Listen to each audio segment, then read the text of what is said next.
kababayan, magandang araw po sa inyong lahat. Kumusta na po kayo?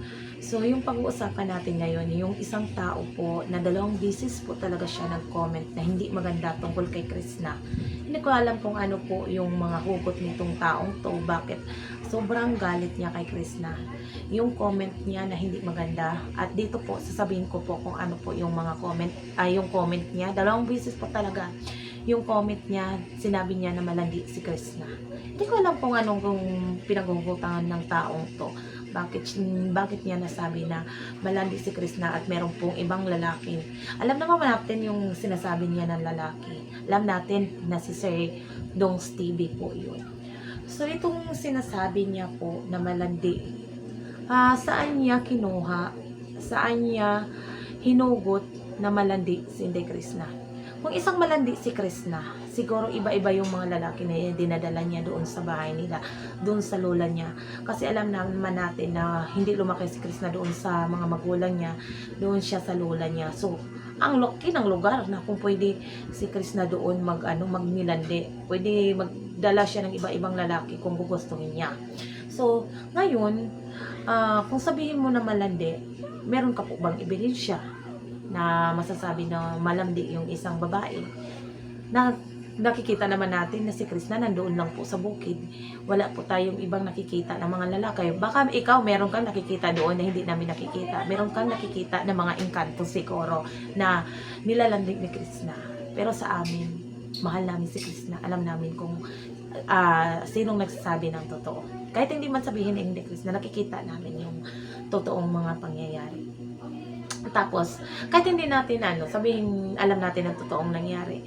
Kasi wala naman tayo doon sa mga pangyayari yun. Pero wala namang sinabi sa both side na ganun po yung mga pangyayari. Alam ko po na nasabi mo na si Krishna ay isang malandi. Kasi po, sa attitude ni Krishna, isa po siyang malambing na bata. At sinabi niya po, isa po siyang, yung kilos niya is pang lalaki. Sabi niya, galawang tumboy daw po siya. So, kasi, galawang tumboy po kasi nasasanay po si Krishna sa mga gawaing bukid kasi siya po yung laging sinasama ng kanyang papa. So, yung mga mabibigat na mga trabaho dun sa bukid, kaya alam na alam niya kasi mula nung maliit siya, yun po yung kinalalakihan niyang trabaho. Kaya makikita natin yung mga kilos niya is parang lalaki.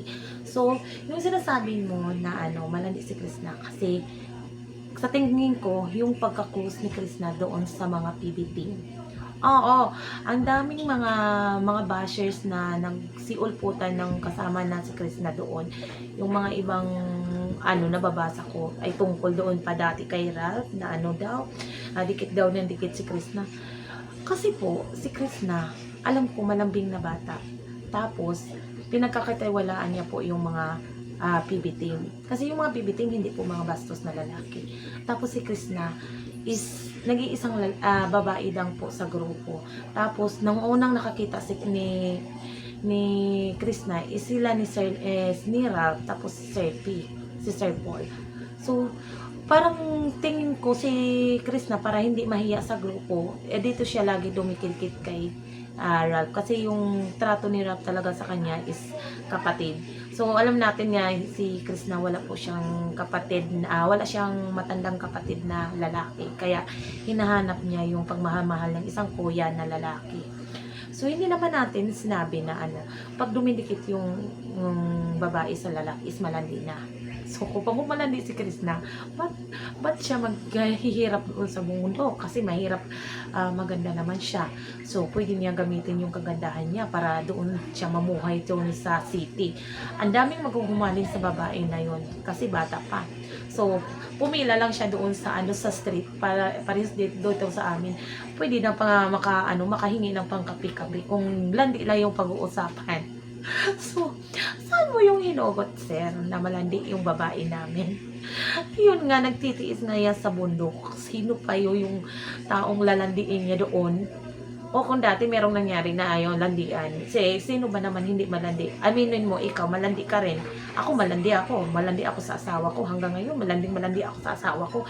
Hindi nabubuhay yung tao na hindi malandi. Walang taong hindi malandi. Aminin nyo. Ako, malandi ako sa asawa ko. Inuunahan ko pa nga yung asawa ko, kahit ganito lang yung mukha, ako yung nanguuna. Ito yung totoong malandi. Hindi natin maiwasan yung kalandian natin. Pag sabihin natin na malandi yung isang tao, hindi natin yan ipapagkain. So, itong si De Krishna, kung sasabihin natin na malandi, makakabingwit ito ng maraming lalaki. So, hindi natin kasalanan kung lumikit man si Sir Donks kay Krishna. So, ayaw ko na sanang balikan yung mga pangyayari yun. Kasi baon na po yun. Wala na po yun sa amin kasi masaya na kami kung anong meron si Krishna sa buhay niya ngayon. Tanggap na namin kung ano man yung nangyayari sa kanya. Yung mga na-achieve ni De Krishna ngayon, happy na po kami sa kanya. Pero ngayon, sa nangyari na nakalkal na naman kasi doon sa issue ng scholar nga, ito, naglalabasan naman yung mga bashers na to. So, ito, uumpisahan na naman natin. So, nung una, hindi ako kumikibo. Iniwasan kong meron akong kaalitan dito sa vlog ko kasi parehas ko po silang mahal ni Sir Paul. Kaya nga, ini-stop ko na i-connect ko yung dalawa para matigil na po yung issue. Pero itong mga taong to, naghahanap talaga ng gulo. Ayaw niya talaga nila na tumahimik na lang yung buhay nila. Maging masaya. Masaya naman si Sir Paul doon sa mga charity vlog niya. Masaya naman si Krishna doon sa pag-vlog niya doon sa bukid. Tapos ngayon sasabihin niyo na malandi si Krishna. Kung pakitaan kayo ng malandi yung babae namin. So, kitang-kita naman kung gaano kaganda si Krishna, gaano ka sexy. Pag sumayaw, makikita mo talaga kung gaano siya kalandi. Kung sabihin niyo malandi, yung malandi, ang galing yung gumiling.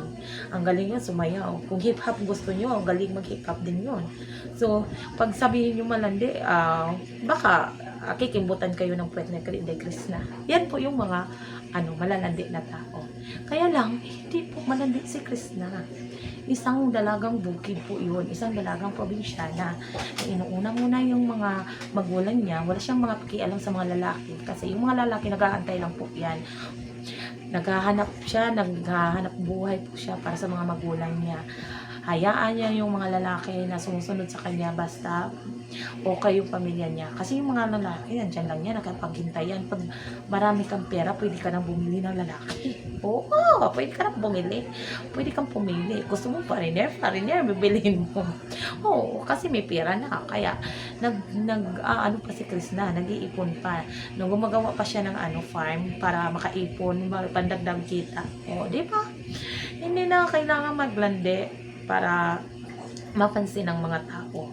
Si Krishna is malambing po na bata. Alam namin na malambing na bata. Daming nagmamahal po sa kanya. So, pag makilala mo si Krishna, parang dami talagang magkakagusto sa kanya. Kasi hindi po siya kagaya sa ibang bata na hindi namamansin.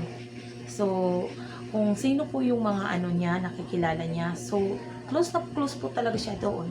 Lalong-lalo na doon sa mga tipiting. Close na close na. Kaso nga lang, yung ibang mga tao, ginagawa nila ng masamang masamang iniisip. Kaya yun, nagkakagulo. Ganyan, ganito.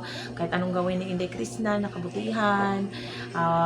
Pilit nilang nilalagyan ng mali. So, wala na kaming magawa doon. Basta yung amin lang is totoo yung babae namin.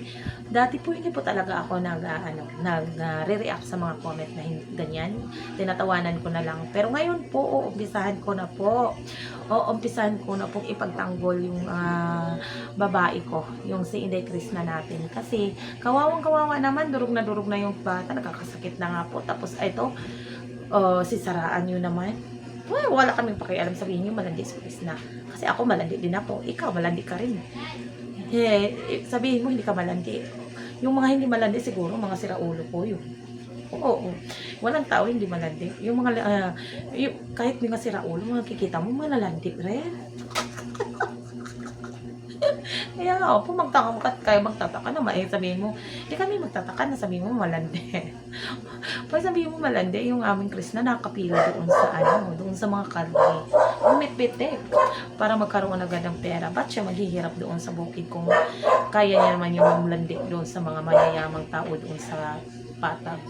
Pero itong babae natin, nagsusumikap, hindi nadaan sa yung ano niya ng pera para sa mga magulang. Pinaghirapan niya po, pinagpawisan niya. Kahit sinabi pa po ng iba na nakatanggap na ng malaki si Krishna kaya wala na siyang pakialam. No, sabihin po ganyan. Si Inday Krishna po, hindi po kagustuhan ni Inday Krishna na mangyari yun. So, tinanggap ni Krishna kung anumang mga hindi magandang nangyari doon. So, ayun, alam naman natin na pagsisihan niya na kung ano man yung merong nangyari doon. Pero tapos na po yun, hindi na po natin yan pag-usapan kasi okay na po yung bata namin. Maganda na yung kalagayan niya doon sa bukid. Sabi ko nga po, kaya hindi na niya kailangang lumayo pa, doon pa lang sa farm, dami niya nang magawa doon vlog.